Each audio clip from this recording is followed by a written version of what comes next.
श्री शिवाय नमस्तुभ्यम, जय महाकाल। 4 अप्रैल से 10 अप्रैल तक उज्जैन मध्य प्रदेश में चलने वाली श्री विक्रमादित्य राजा महाकाल शिव महापुराण की कथा, प्रथम दिवस की कथा पूज्य गुरु जी पंडित प्रदीप मिश्रा जी के श्रीमुख द्वारा पाची जा रही थी, जिसमें प्रथम दिन की कथा पूर्ण हो चुकी है। यदि आप किसी कारणवश अमृतमयी शिव महापुराण की कथा का श्रवण नहीं कर पाए तो हम आपको इसी वीडियो में पूरी कथा का रस तत्व प्रदान करने का प्रयास करेंगे। यह पुनीत पावन शिव महापुराण की कथा संपूर्ण विश्व के कल्याण हेतु महादेव की कृपा से श्रवण करने का हमें जो सौभाग्य उज्जैन की नगरी में प्राप्त हुआ है, हमें उसका श्रवण पूरी निष्ठा भाव व हृदय से जरूर स्मरण करना चाहिए। पूज्य गुरु जी ने जो जो जानकारियाँ दी, उस जानकारी को क्रमानुसार बताने का पूरा प्रयास करूँगा। पूज्य गुरु जी ने कहा, एक रात्रि में कोई उज्जैन में टिक जाता है तो उसके कोटि कोटि के जन्म तथा पुण्य तथा आनंद को प्राप्त कर लेता है। जहाँ काल की गणना की जाती है तथा यदि घड़ी, पूज्य गुरु जी ने कहा, यदि घड़ी खराब हो जाती है तो उसे किराने वाले या सब्जी वाले या अन्य कोई दुकानदार नहीं सुधार पाते। उसे यदि हम घड़ी की दुकान पर ले जाते हैं तो वह 7 दिन में किसी न किसी तरह दुकानदार, घड़ी की दुकान वाला हमें सुधार कर ज़रूर दे देता है। वही घड़ी की दुकान महाकाल की नगरी उज्जैन नगरी घड़ी की दुकान है।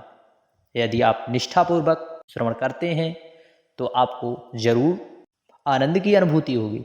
पूज्य गुरु जी ने 2 बातों पर विशेष ध्यान देते हुए बताया कि इसे हमें अपने जीवन में स्मरण रहना चाहिए तथा बहुत ही हृदय में अपने जीवन में सदैव से धारण करना चाहिए। कभी कभी जमीन ज़रूर, कभी कभी मनुष्य को जानवर बना देती है, लेकिन कभी कभी उसके जीवन में बदलाव भी ला देती हैं।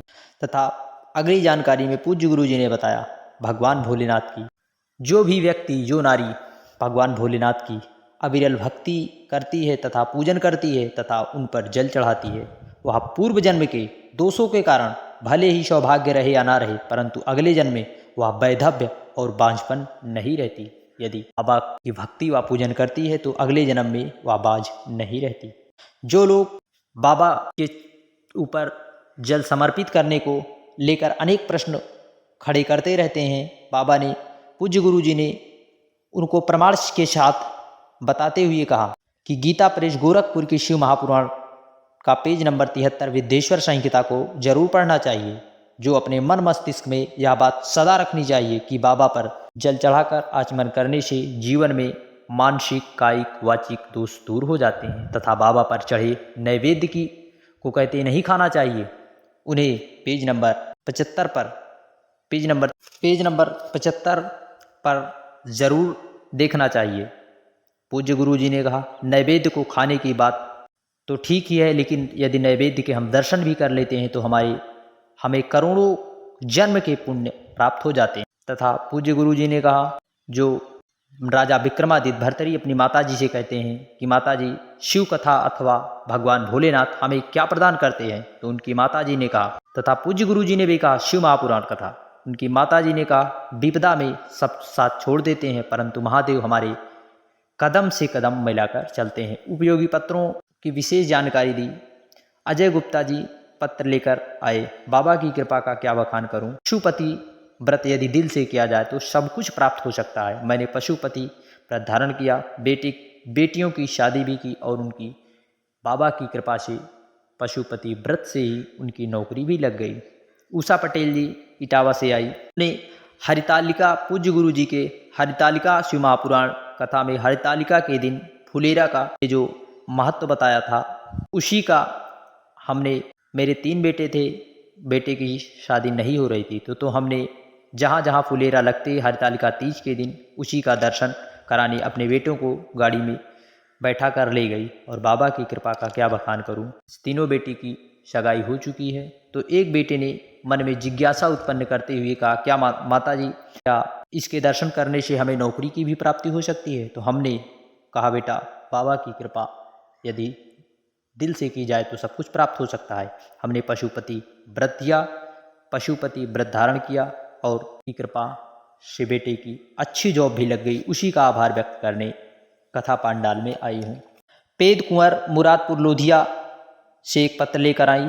बाबा की कृपा का क्या वर्णन करूँ। मेरी बहू के गर्भ में 8 माह के बच्चे 8 माह का बच्चा था गर्भ में।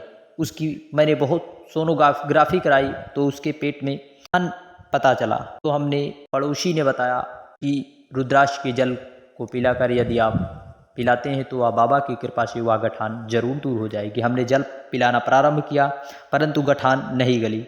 बच्चे का जन्म हुआ थी। हमने डॉक्टरों से ऑपरेशन करवाया। डॉक्टरों ने ऑपरेशन किया, वह गांठ जा ही नहीं रही थी। मैंने 2-3 बार गांठ ऑपरेशन से चली जाती, फिर दोबारा नई गांठ उत्पन्न हो जाती। फिर हमने हमारी पड़ोसी ने कहा चलो यह रुद्राक्ष पुराना हो चुका है, चलो बाबा की कृपा से कुबेश्वर धाम चलते हैं, वहाँ से बाबा का प्रसाद जरूर मिलेगा। वहाँ से हमें बाबा के प्रसाद के रूप में रुद्राक्ष प्राप्त हुआ। उसी का जल लेकर आती पिलाती गई। फिर जब मैंने 3 महीने बाद सोनोग्राफी जब उसकी जांच कराई ऑपरेशन के लिए, तब उन्हीं डॉक्टरों ने कहा कि अब यह गांठ गल चुकी है। बाबा की कृपा का क्या बखान करूं, उसी का आभार व्यक्त करने कथा पांडाल में आई हूँ। श्री शिवाय नमस्तुभ्यम। पूज्य गुरु जी ने कहा यदि तुम्हारा भाग्य लिखने वाले देवता होते हैं तो हमारा भाग्य बदलने वाले स्वयं महाकाल राजा भगवान भोलेनाथ होते हैं। इसलिए यदि हम पर विश्वास रखकर भक्ति या कथा करते हैं तो हमें ज़रूर लाभ मिलता है। श्री शिवाय नमस्तुभ्यम। हर हर महादेव।